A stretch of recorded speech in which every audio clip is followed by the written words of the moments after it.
राजस्व विभाग की तरफ से बहुत बड़ा एक अपडेट आया है और बहुत सारे लोग हमसे कमेंट में पूछ रहे थे, बहुत पहले भी पूछे थे, अभी भी पूछते रहते हैं। तो आज सभी के सवालों का जवाब हम आप लोग को देने वाले हैं। देखिए क्या कुछ है, हम आपको बताते हैं। देखिए यहाँ पे बताया गया है कि अगर जमीन खरीद बिक्री या दान में मिली है तो क्या दस्तावेज लगेगा। यानी कि अगर आप अपने जमीन का दाखिल खारिज कराना चाहते हैं, मोटेशन कराना चाहते हैं, तो बहुत सारे लोग ऐसे हैं जो खरीद लेते हैं और बहुत सारे लोग पहले जमाने में क्या करते थे, वो दान कर देते थे, किसी को दान में दे देते थे। तो अगर आपका दान वाला जमीन है तो अब उस जमीन का दाखिल खारिज मोटेशन कैसे होगा, समझिए।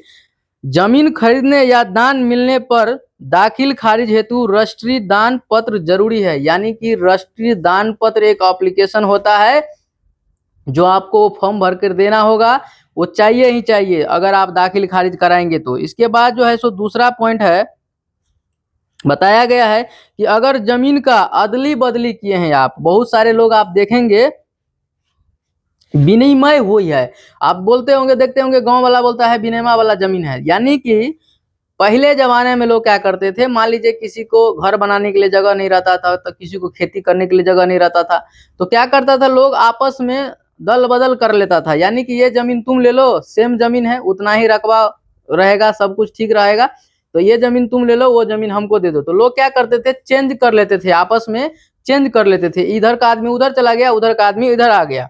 तो अब वो क्या हो गया, पूर्वज लोग तो मर गए, लेकिन अब उसका जो है सो जो वंशज है वो रह गया। तो होता क्या है, विवाद हो जाता है कभी कभी। तो बोलेगा नहीं, ये जमीन पहले हमारा था, हमारे दादा परदादा का था, तुम छोड़ दो, तुम अपना जमीन तुम ले लो। तो अगर उस केस में फंस जाता है बात, तो अगर आप चाहते हैं उस जमीन को हम दाखिल खारिज अपने नाम से कराएं, तो क्या क्या दस्तावेज लगेगा, समझिए।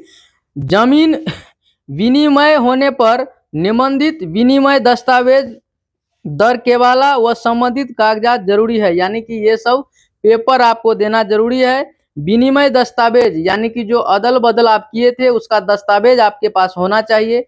कोई न कोई जो है सो आपको पंचनामा होना चाहिए, कोई न कोई रिकॉर्ड्स होना चाहिए कि ये जमीन आप बदलान में लिए थे, बदलन किए थे। तो तब जाकर के आप वो सब पेपर देंगे, तब जाकर के ये जमीन आपके नाम से दाखिल खारिज मोटेशन होगा, अन्यथा नहीं हो पाएगा। इसके बाद एक और बहुत सारे लोग का सवाल रहता है, अगर परिवार में जमीन का बंटवारा हुआ हो तो क्या लगेगा। यानी कि आपका कोई जमीन था, सझिया जमीन था, उसमें 2 पट्टीदार, 3 पट्टीदार या 4 पट्टीदार हैं, तो उस केस में उस जमीन के लिए कौन सा दस्तावेज लगेगा अगर आप दाखिल खारिज मोटेशन कराएंगे। तो इस तरह का अगर कोई जमीन है तो उसमें क्या लगेगा वो समझिए। देखिए, जमीन का बंटवारा हुआ है तो बंटवारा संबंधित दस्तावेज देने होंगे। जैसे देखिए, अगर आप ग्रामीण क्षेत्र में बात करेंगे तो बहुत सारे लोग पंचनामा बंटवारा कर लेता था या मौखिक बंटवारा कर लेता था। तो पंचनामा बंटवारा अगर आप किए हैं तो बहुत सारे लोगों का उसमें साइन रहता है, स्टाम्प पे, उसमें जो है सो सभी लोग लिखते हैं कि आखिर ये जमीन जो है सो किसका है, किसके नाम से है, कितना हिस्सा किसके नाम से गया। तो मान लीजिए अगर कोई एक जमीन है, उसको बंटवारा हुआ 2 भाग में, 3 भाग में, तो वहां पे पंचनामा होता है, पंचनामा बंटवारा होता है, तो वो भी दस्तावेज आपको लगाना पड़ेगा, वंशावली लगाना पड़ेगा। ये सब दस्तावेज आप देंगे तब जाकर के आपका दाखिल खारिज मोटेशन होगा, नहीं तो नहीं हो पाएगा।